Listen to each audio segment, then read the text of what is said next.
internationale suit de près toutes les dénonciations de la République démocratique du Congo contre le Rwanda. Barry Whiteclair en sait quelque chose et a partagé les préoccupations du gouvernement américain avec Kigali sur la situation qui prévaut actuellement dans l'est de la République démocratique du Congo. J'ai passé plusieurs jours au Rwanda pour des discussions avec le gouvernement rwandais. C'était avant l'attaque du Bunagana.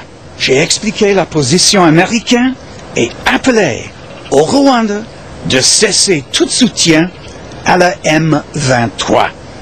Je portais le message avec force et je vais continuer à porter les messages avec force.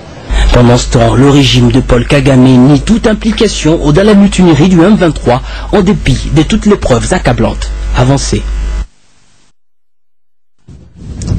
Cette même question de la sécurité dans le Kivu était au centre des échanges entre le conseiller spécial de la région des Grands Lacs et le ministre congolais des Affaires étrangères, coopération internationale et francophonie Raymond Chibanda. Barry Whiteclair a précisé qu'il y a effectivement des rapports ou des allégations faisant état de la présence des militaires rwandais en RDC et si cela s'avérait, il faudra qu'ils rentrent chez eux très vite parce qu'il y a trop de souffrance parmi les populations civiles.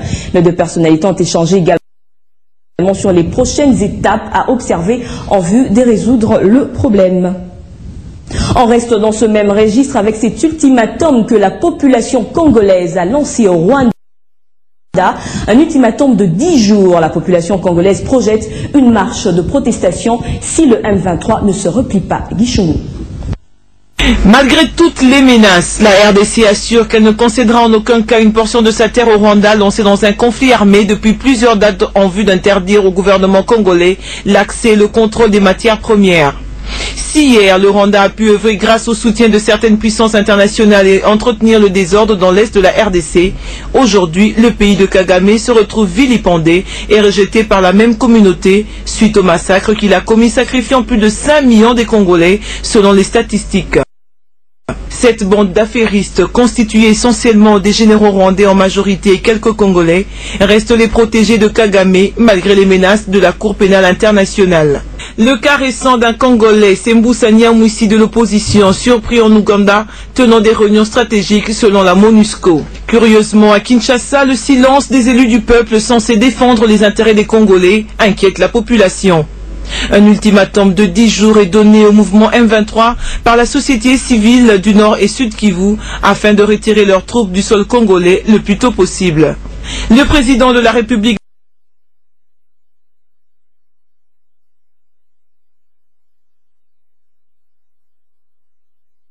lui appelle tout le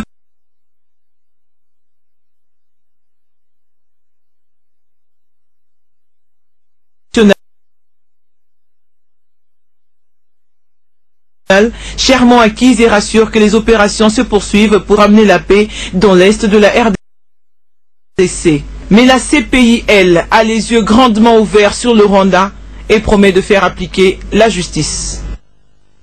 Et la société civile de son côté a lancé un appel à toute la population ainsi qu'aux autorités nationales et provinciales à manifester sur l'ensemble du pays pour dénoncer l'agression rwandaise et le plan de balkanisation. Il est donc demandé à la population de siffler, de sonner chaque jour à 12 heures pendant 5 minutes durant une semaine pour contraindre Kigali à retirer ses troupes. Dans le cas contraire, dans 2 semaines, la population du Nord Kivu marchera jusqu'au Rwanda. Non à l'agression rwandaise, non à toute négociation avec le M23. C'est le message qui accompagnera cette marche qui aura pour point de départ le rond-point de la place au stade public local. Parlons d'autre chose à présent, ouverture à Kinshasa de la réunion du comité exécutif du Forum des commissions électorales des pays membres de la SADC. Du 9 au 10 juillet, ces différentes délégations auront à faire un partage d'expérience sur l'organisation des élections combinées de 2011. Les échanges tourneront autour des finances des élections, le rôle des missions d'observation, la migration vers le vote électronique et la crédibilisation des élections sur